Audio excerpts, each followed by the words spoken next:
ಇನ್ನು ಕಲಬುರಗಿ ಜಿಲ್ಲೆಯ ಚಿಂಚೋಳಿ ಪಟ್ಟಣದಲ್ಲೂ ಕೂಡ ಪ್ರತಿಭಟನೆ ನಡೀತಾ ಇದೆ. ಕಬ್ಬಿಗೆ ಬೆಂಬಲ ಬೆಲೆ ನಿಗದಿಗೆ ಆಗ್ರಹಿಸಿ ರೈತರು ಹೋರಾಟಕ್ಕಿಳಿದಿದ್ದಾರೆ. ಚಿಂಚೋಳಿ ತಹಶೀಲ್ದಾರ್ ಕಚೇರಿ ಮುಂಭಾಗದಲ್ಲಿ ಧರಣಿ ನಡೀತಾ ಇದೆ. ಸಚಿವ ಶಿವಾನಂದ ಪಾಟೀಲ್ ಅಣುಕು ಶವಯಾತ್ರೆ ಮಾಡಿ ಆಕ್ರೋಶವನ್ನು ಹೊರಹಾಕ್ತಾ ಇದ್ದಾರೆ. ಪ್ರತಿ ಟನ್ ಕಬ್ಬಿಗೆ 3,500 ರೂಪಾಯಿ ಬೆಂಬಲ ಬೆಲೆ ನೀಡುವಂತೆ ಆಗ್ರಹ ವ್ಯಕ್ತಪಡಿಸ್ತಾ ಇದ್ದಾರೆ. ನೋಡಿ, ಹಲವು ಕಡೆಗಳಲ್ಲಿ ಈಗ ವಿಭಿನ್ನ ರೀತಿಯಲ್ಲಿ ಪ್ರತಿಭಟನೆಯನ್ನ ಮಾಡುವ ಮೂಲಕ ಸರ್ಕಾರಕ್ಕೆ ಒತ್ತಾಯವನ್ನು ಮಾಡ್ತಾ ಇದ್ದಾರೆ ರೈತರು. ಹಲವು ಕಡೆಗಳಲ್ಲಿ ಬೆಳಗಾವಿ, ವಿಜಯಪುರ, ಕಲಬುರಗಿಯಲ್ಲೂ ಕೂಡ ಶಿವಾನಂದ ಪಾಟೀಲ್ ಅವರ ಅಣುಕು ಶವಯಾತ್ರೆ ಮಾಡಿ ಆಕ್ರೋಶವನ್ನು ಹೊರಹಾಕ್ತಾ ಇದ್ದಾರೆ. ಇದು ಈಗಿನ ಹೋರಾಟ ಅಲ್ಲ, ದಶಕದ ಹೋರಾಟ.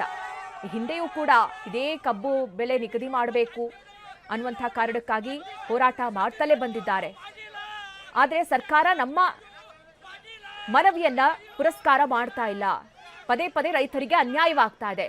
ಸಕ್ಕರೆ ಕಾರ್ಖಾನೆ ಮಾಲೀಕರು ಒಂದಲ್ಲ ಅನ್ನುವಂಥ ರೀತಿಯಲ್ಲಿ 3 ಕಾರ್ಖಾನೆಗಳನ್ನ ತೆರೀತಲೇ ಇದ್ದಾರೆ. ಪ್ರತಿ ವರ್ಷ ಲಾಭ ಗಳಿಸ್ತಲೇ ಇದ್ದಾರೆ. ಆದ್ರೆ ರೈತರಿಗೆ ಮಾತ್ರ ಅದು ಸಿಗ್ತಾ ಇಲ್ಲ.